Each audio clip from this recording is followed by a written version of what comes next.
All right, so yeah, welcome everyone.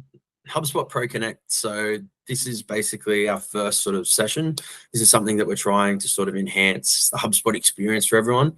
The idea is that, we'll do maybe a monthly session. We might do it more depending on, the interest and things like that. But the idea is spend the first maybe 20 minutes doing a presentation on something to do with HubSpot.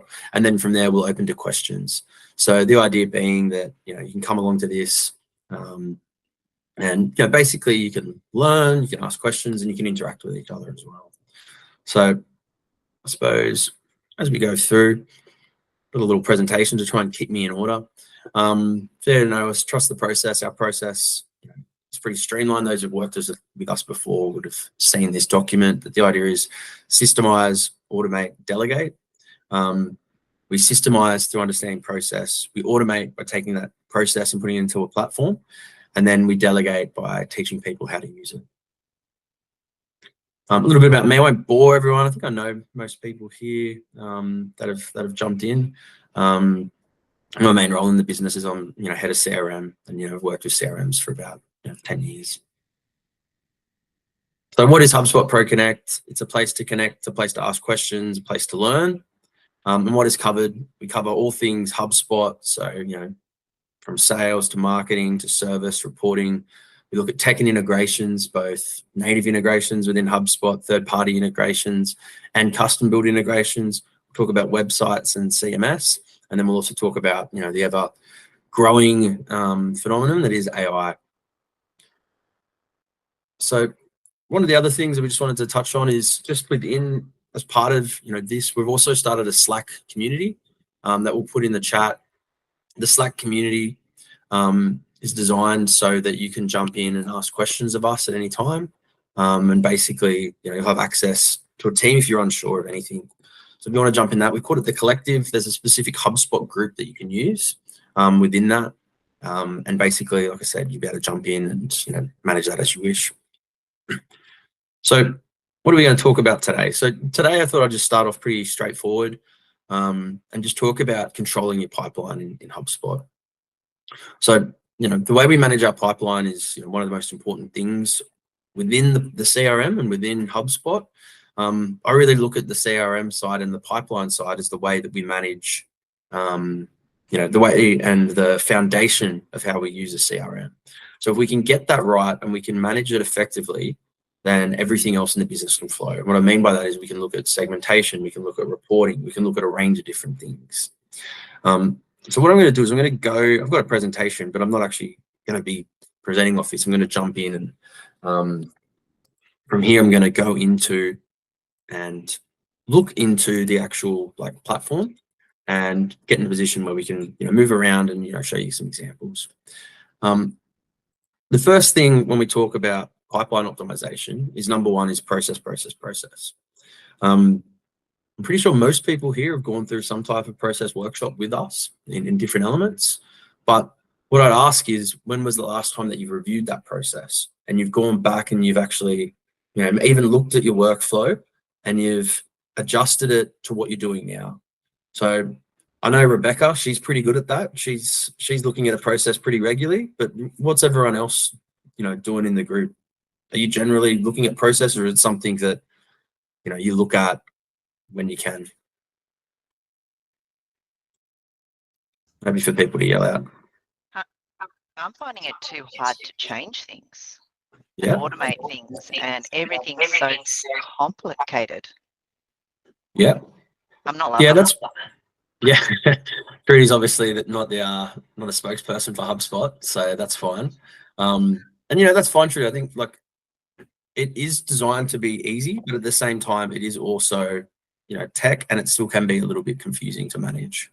So I definitely acknowledge that, and hopefully I can show you some tips of how to use things. And if you join that collective, you're welcome to ask questions when you want to do things. And there's a lot of things that HubSpot has with support as well. Does anyone else look at changing their process or? Yeah, I'm always looking at ways to make everything a bit more streamlined so that it's automated, and working with my VA to just make sure all the funnels are working correctly And I suppose the only frustration I have is just being able to see the bigger picture of what's happening. So tracking, there's so much data to track in there, which is amazing. Just how to actually bring it all together, and I suppose, yeah, really just having a bigger picture of, you know, when you go into HubSpot in the morning to track what's been sent out, all of that sort of thing, instead of having to go into every separate section. Like I have about 10 windows open to try and have a look at all the different sections, but I suppose that's just how the software is. But I guess I'm wondering if there's an easier way to be able to have a snapshot of what's actually happening in there, so that I can track what VAs doing as well.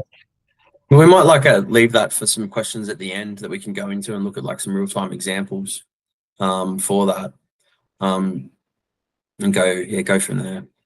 So I think what we're going to talk about now is just some more generic sort of stuff, and then we can go into specifics around exactly what we want to look at. Okay, so I suppose, like I said, the key to any CRM is understanding the process. But what we want to do from that is we want to be able to, like, once you have the process, we want to be able to control the pipeline.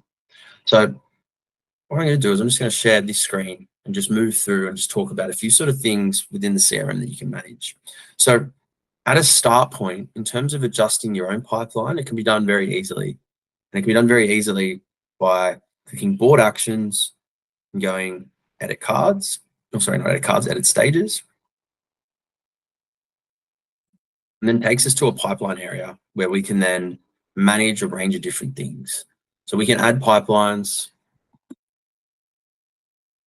we can add different stages, we can add pipelines, and we can manage everything from one location.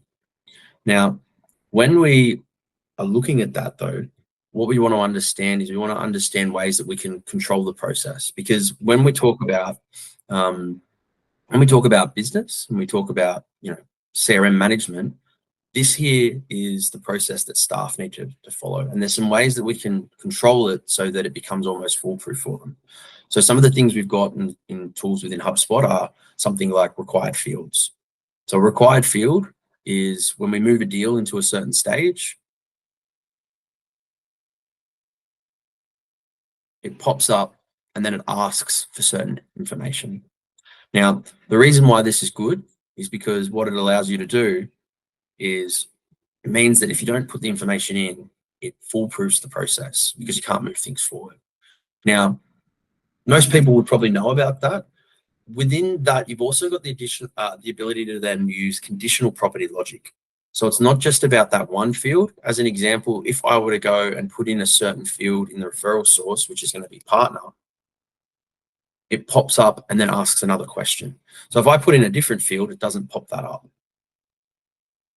Now, the reason it does that is, again, it allows us to maintain control of the CRM and how we're grabbing data. So this is something that's really important as we do move things through, because again, if we have our process and we start at that top level, if we understand what needs to occur, we can then make sure we're getting all the right bits. Is this something people use at the moment, having required fields in their pipeline stage so that you can control data points? I know Trudy, we have that that was set up. I know Rebecca, you got that set up. Is that something other people are using? I know that I only use it in one section, and it'd be nice to actually put that into other pipelines, but I haven't been able to work out how to do it. Yeah. So it pops up like that. Yeah, well, to do it, just simply in the pipeline, board actions, edit stages. When you go edit stage, then all you need to do is then edit properties, conditional stage properties, and then add them in. And then you just add in whichever properties that you want to have in. And then once you save it, when you move it into that pipeline, so if you do want to go into a different pipeline, you just come up here and change pipelines and move to a different pipeline. Again, just quite simply, edit stages and move from there. Fairly straightforward. Now, some of the other things that you can do with that, if you did want to set up that conditional logic. Now, again, when you are in this, when you're in the settings for the pipeline, what you need to do is go down to, instead of being in the deals section, you go down to the property section. So currently we're in the objects deals. We go into property, and we go to the select the object, and we go to conditional property logic. And then from there, in the conditional property logic, we can select what field we want to use. So we were using referral source before, and that allows us to pick the dependent's name. So anytime it comes up referral partner, it asks referral name. So then basically you can make it dependent property anywhere in the platform that's going to ask that question, and it's going to make sure you get that data.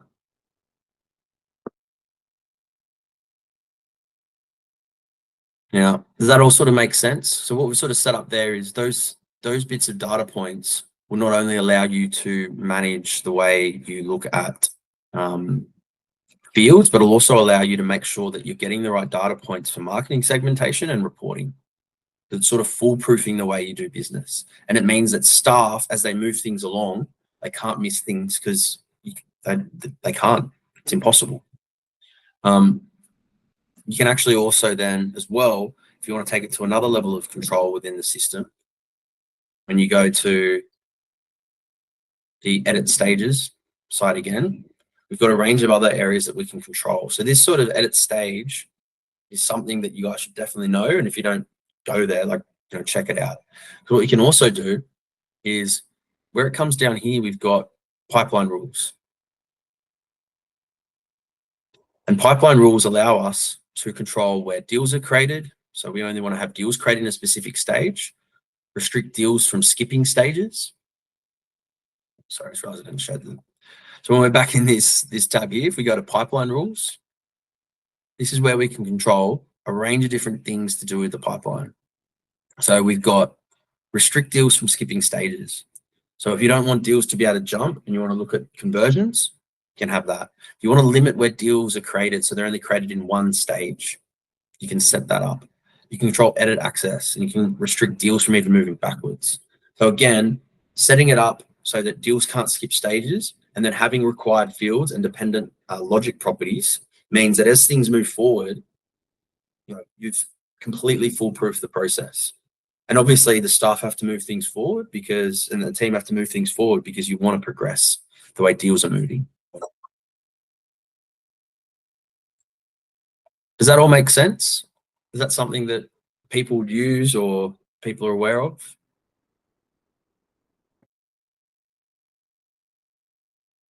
Yeah.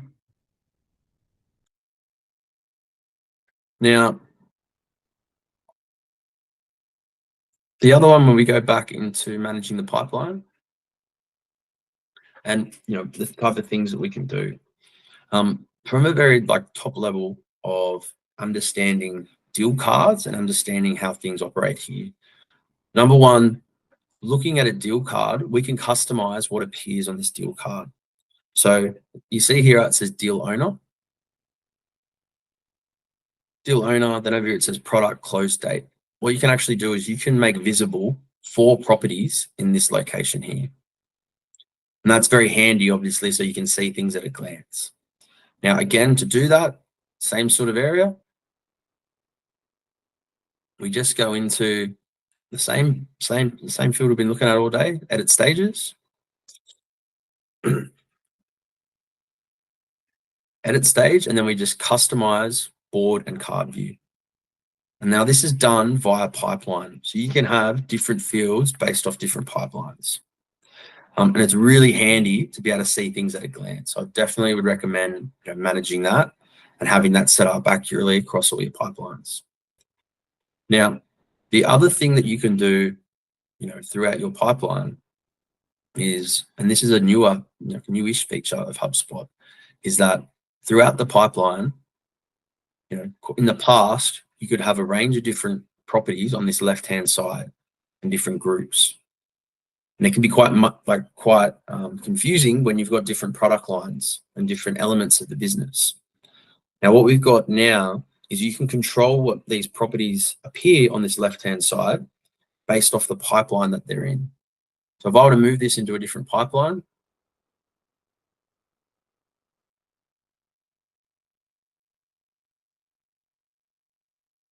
I were to move that into a pipeline that doesn't have a bunch of required fields that are going to take me too long to figure out or to fill out, I'll move it into somewhere else. Matt, we're not seeing your screen, but we're still on. Yeah. So I've just moved this one from this deal from prospecting, and you can see here we've got CRM. And if I refresh this screen, you can now see there's different sources here or different groups. Now, I can control what these groups are viewed and appear, in the CRM. So we have accurate data displayed for the right type of deal. Now, why that can be important is, if we've got different products, if we've got different aspects or different operational lines in the business, we don't necessarily want to see a range of groups that aren't relevant to that deal. So what we can do is we can control what we see. As you see, I'll move it back to the right pipeline.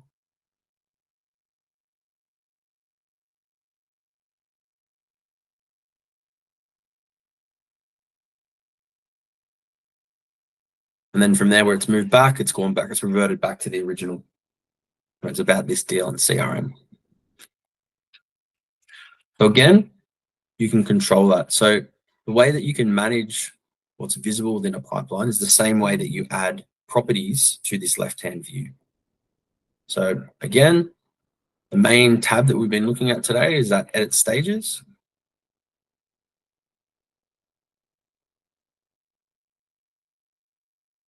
So we go edit stage.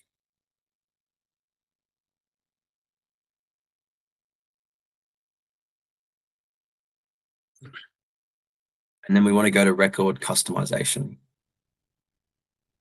Now, these records are based off the properties that are in HubSpot. And let me know if this all makes sense for people, but we go to default view.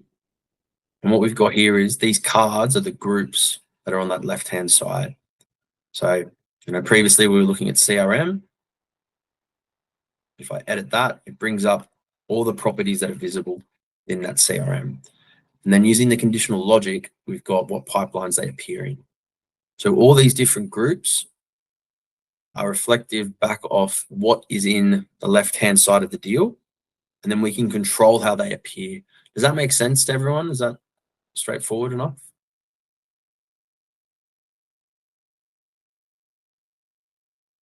Sort of.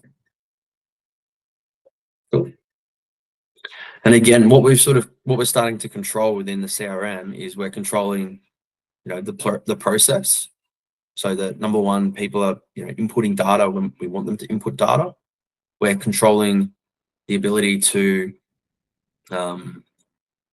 manage what we see and what the staff see, so they're not being confused with fields they don't need to fill out, and really controlling the whole process. So let me know if there's any questions with that. Because I do know, there's a couple of things that we're jumping around, but the key to today is the main field that we're going to every single time is this edit stage button. So again, when we click edit stage,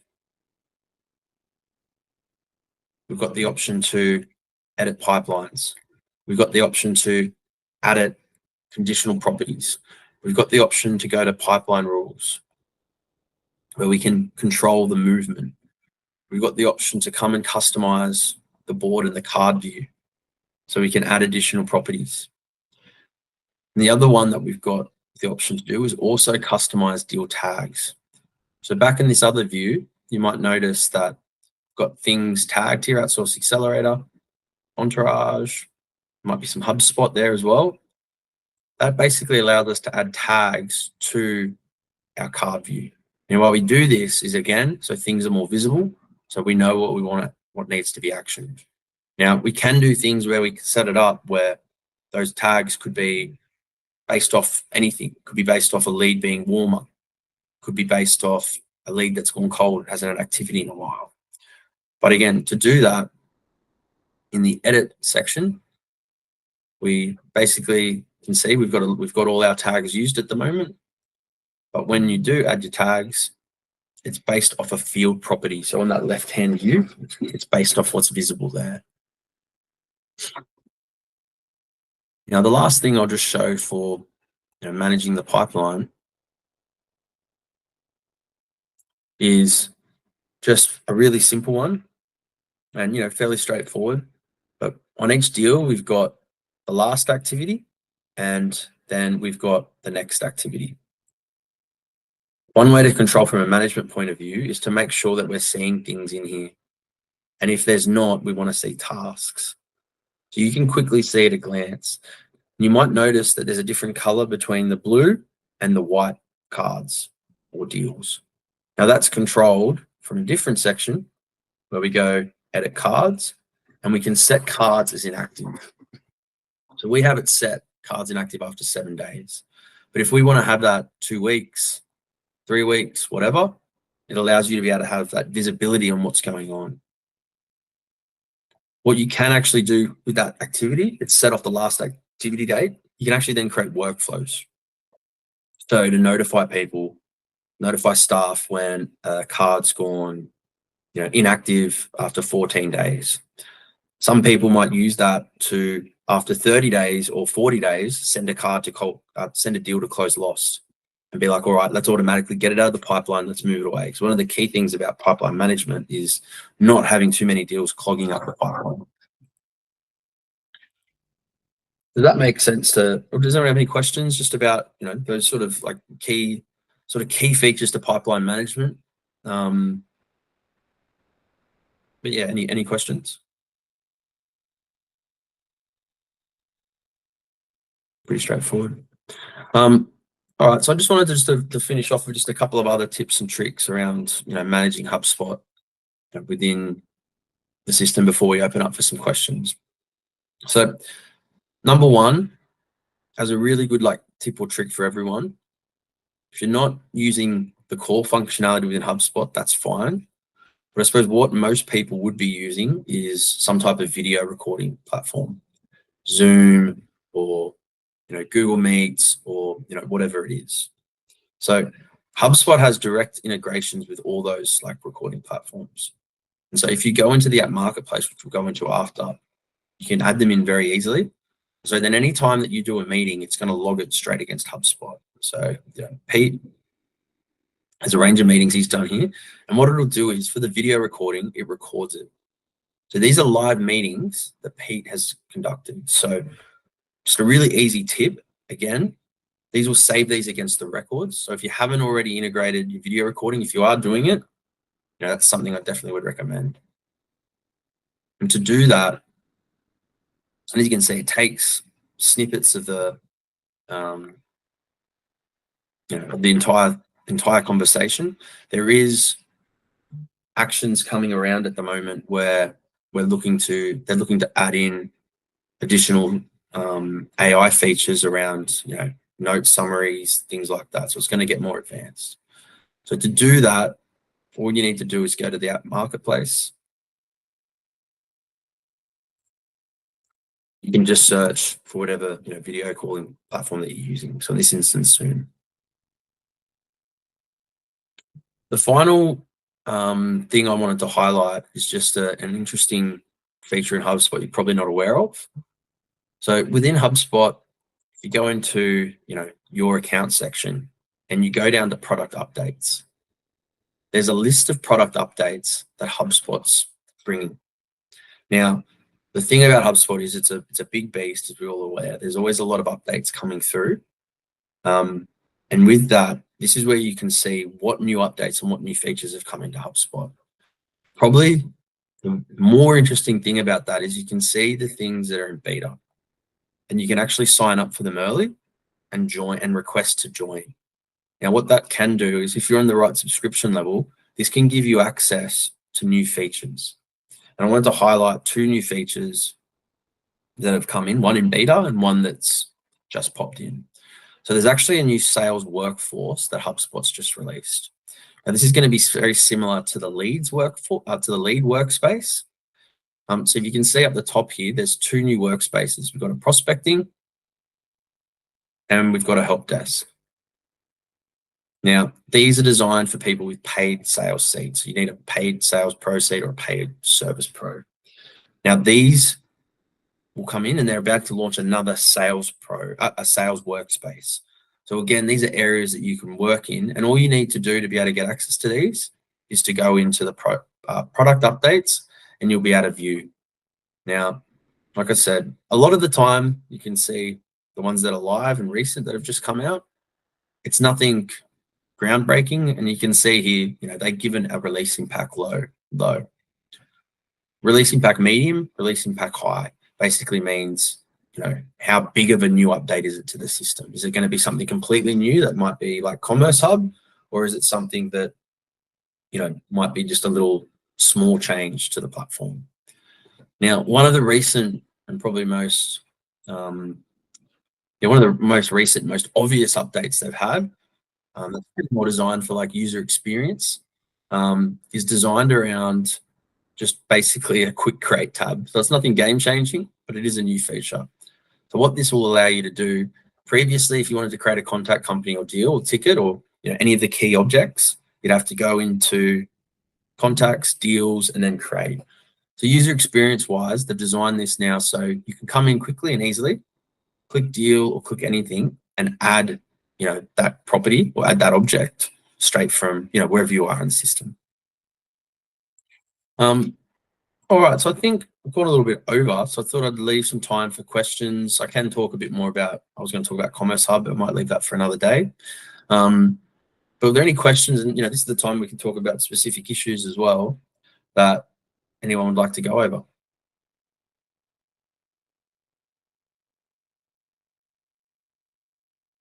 Matt, one of the things that we're finding is we've still got, you've got your email, you've got your Xero, you've got, and I'm bouncing between, it's very complicated, you know, and I guess we do need to have our pipelines reviewed and simplified, and it's all got very hard work. But one of the things that we've sort of been waiting for is so that we can do quoting and also people can pay through HubSpot. Is that live yet? Yeah, that's definitely live. So HubSpot now has integrated Commerce Hub, which is a free hub that comes with any subscription. So number one, with that, you've got the ability, if you're on Sales Pro, to use customized quotes that you can create. So number one, if you want to send out quotes through HubSpot, you can fully customize those quotes. What I mean by that is you can make them look as pretty as you like. So you can have, you know, a cover page, an about us section, and then we can modify it because we can use like code. We can code to make it look whatever, you know, do however you want it. You can then send those links out. It integrates with Stripe. So payments taken from Stripe at this stage. And then from there, what it does, you know, you can send invoices and it'll integrate straight with Xero. And I think QuickBooks as well. So within this, what we've got is we've got Commerce Hub. And as you can see here, I go to invoices. These are all integrated with Xero. So these are integrated directly with Xero. See all the invoices that we've got open at the moment. I can see all the invoices that are paid. I can see all invoices that are voided. But what you can do, you can go through and create quotes. And, you know, you would have seen it. We don't actually use the HubSpot quoting tool just because we're on a different platform that allowed us to take direct debits for monthly recurring. But within the quoting tool, if we go into even deals, it is very easy to use. And we can just, you know, click in.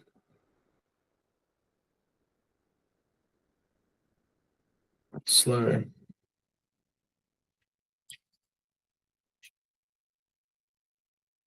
Go add quotes. And what this will do is it'll grab the information that's already existed. So these are default templates. Like we would use, you know, something a bit more advanced, where you can see here, like we've created a contract. We've got different agreements within here, but you can also create a range of different like templates. and you can customize this however you want. So you come to this page, it's literally select, next, buyer info is all grabbed out, your info is grabbed out, and then you add in your line items. So you select from product library, and, you have them all uploaded beforehand.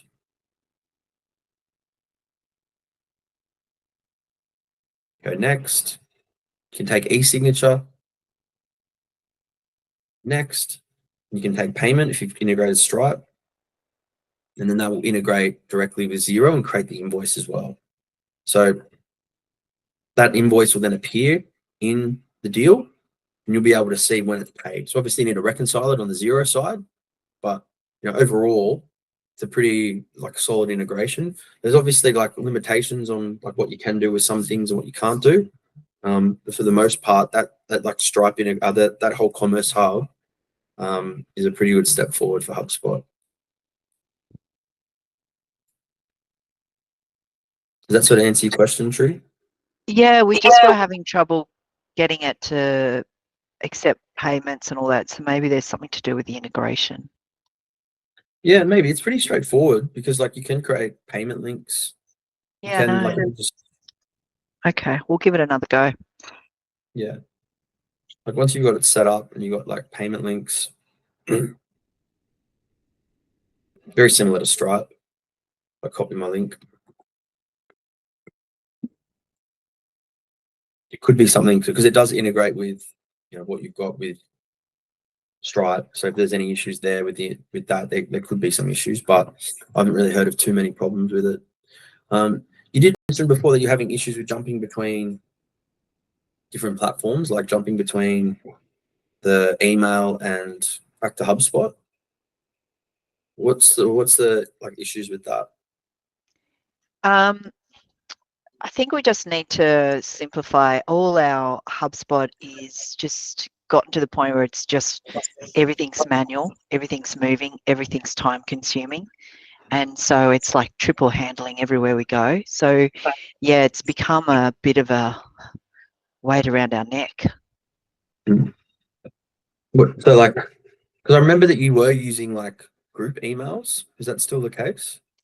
Yeah, and a lot of those are somehow they're not activated to the right teams, and yeah, we were just struggling with getting the teams to work well. So there's been a few things where we probably just need to rip it apart and reset it up. Yeah. So there's a few things with HubSpot. Number one, my favorite HubSpot feature is probably this little fella here, this help desk. So if you're ever unsure of something, like I said, please join that collective group. You can ask us questions in there, but you've got the support. Oops. So if you do that, then it gives you the option for contact us, and you can chat to the team.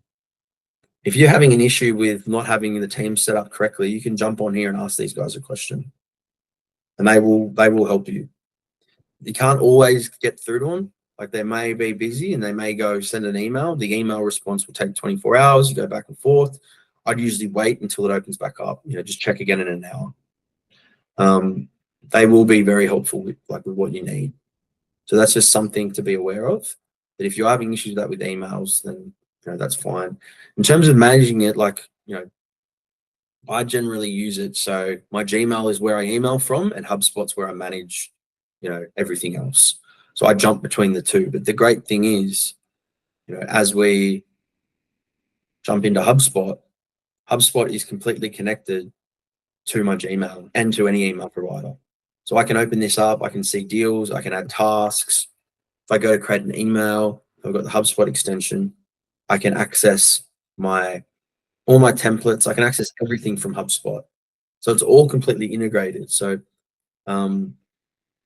it's just something to be aware to make sure you've got all that set up correctly and that, you're confident with the way you use it. I know it can be a bit more complicated for you because you do have those group emails. And so you're probably manning some emails from the inbox, which can maybe get things confusing. This is where you're probably manning some stuff from. So there's probably maybe that confusion by jumping between the two. But yeah, if there's issues with connectivity and things like that, then we can always have a chat. Is there any other questions just about that, Trudy, or is that all right? Yeah, it's all right. That was the least convincing answer I've ever heard. Oh, it's Yeah, it's yeah, all right. Yeah, I hate HubSpot. no, it's just You can gotten a hate little HubSpot, complicated. Trudy, but we all love you, so it's all right. It's just gotten a little complicated. Yeah. Yeah, just think we need to strip it back and simplify everything we do. Yeah. Yeah, and that's simple is always best when it comes to these systems because, you know, like you can see, there are so many features within here that it can be overwhelming. I always say, like I said at the start, like start with making sure your contacts can be segmented and making sure your deal pipeline's clean. If you get that right, everything else will follow.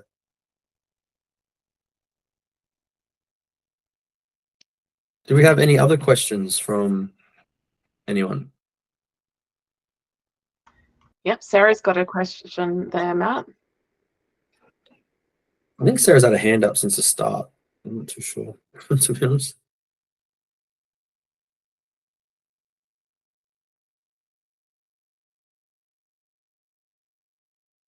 Maybe not. Anyone else got any questions or?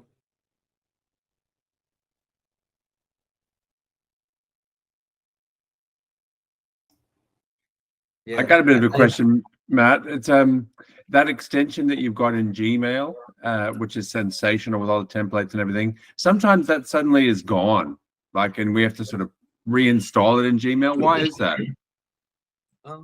Sometimes maybe not. Like the reinstall one's a bit strange. I've never had to reinstall it. I sometimes might have to reconnect it because quite often sometimes HubSpot doesn't update, and so like it logs me out, and so I might need to like come in and reconnect it. But are you saying like you need to completely reinstall this? So like it's not even. No, it just that reconnect feature. It just Oh, yeah. sometimes you'll go into Gmail and suddenly all that HubSpot feature is not there, and I'm like, hey, where did that thing go? Is that common? It is common that it might log you out. Like I said, when HubSpot does updates to the extension, it'll log you out. So you have to log back in, and then like sometimes it can randomly log you out. But like, how often are you talking? Not often, but it's just sometimes like you've turned your laptop off overnight or something. You come back in the next day and you're like, hey, where's all that HubSpot functionality? And you got to go to the extension. Just if it's common and happens, then I'm not going to cry. But if it's, I thought it was something on my end that I was effing up. Yeah, I would just suggest it's probably to do with HubSpot updates. But if it is happening more like often, then it might be something that could be a system issue, and we might need to like have a look at it. But yeah, I would suggest generally like when it does log you out, it's to do with an update. But if it's something that is happening a bit more, it might be something maybe just next time it happens, maybe let us know and we can we can jump on the help desk and ask HubSpot about it as well. Because like I was just saying before, the help desk, when you jump in, I'm just share my screen again.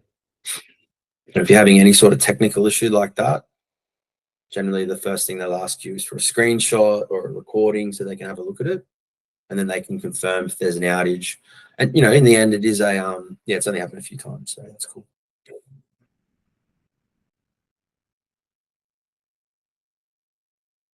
All right, any other issues or questions or features that people are interested in?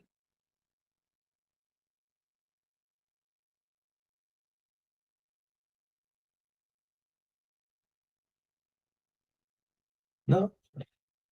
All good.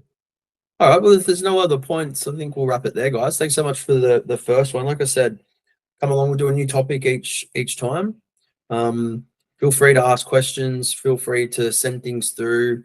If there is features that you want to know more about, this is the time to ask. This is the time to let us know, and we can always show you, what how it is and what can be done with it. Because obviously, there's a lot of stuff in here to look at. Yeah, thanks, mate. All right, guys. I hope everyone enjoys the rest of their Friday, and look forward to chatting to you all soon. Awesome. Thanks, Natasha. We'll chat next week. Bye. Have a nice Thank weekend. you, guys. guys.